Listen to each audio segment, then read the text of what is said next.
רובי, איך בא לי מסיבה? כן, אחי, בא לי מסיבה, אבל משהו טוב, טוב. כן, לעוף באוויר. שנים שלא היינו במסיבה, חייב לעוף. היי, מי הזמין פיצה? יאללה, פיצה! תביא.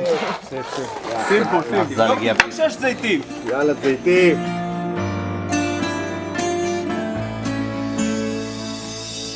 הוא 9-10 מציץ מהמטבח, פתאום רואה את יוליה מפשפשת לה בפח, מוציאה מהצפרדע את צרור המפתחות. חשבה זה גרמניח, כנראה שקצת פחות. הוא תימני והיא חצי בלונדינית, לא רוסיה, תגידו אוקראינית. איתמר ויוליה הציע הללויה, ויאללה בלגן, כן כי תן לה קצת בסוף, לא משתף ביוסי, לא להציל מהשולחן. הולכים להם עם לולה, נכנסים למכונית, לא מצליחים לנסוע, בוא נחגור את הידית.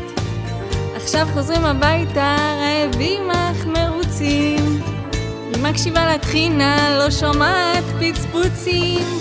ליד הים עושים פה כיף חיים, ובגינה הם עוקרים עוד עשבים. דשא, תוסיף עוד מטר דשא, נחנקנו מהדשא, והכל מלאכותי. כן כי תן לה קצת בסוף, לא משתף ביוסי, לא לנו כבר תנבחי. רואים פה עוד משחק, הנה מגיע עוד חבר, ואיתמר מפתיע ודופק שוער פנתר. פותחים לנו שולחן ויש עליו כבר את הכל, מסתבר שהכלה לא שותה כלל אלכוהול. קר לה, איך כל פעם קר לה, נחנקנו מהקר לה, וכולם מטפטפים. כן כי תן לה קצת בסוף, לא משתף ביוסי, איפה כל התימנים? אבא שמעון כון בעורי, לה דעייתק في זמני, אבא שמעון. 19/8/2016, איתמר עם הברמודה, זה יושב עליו יפה.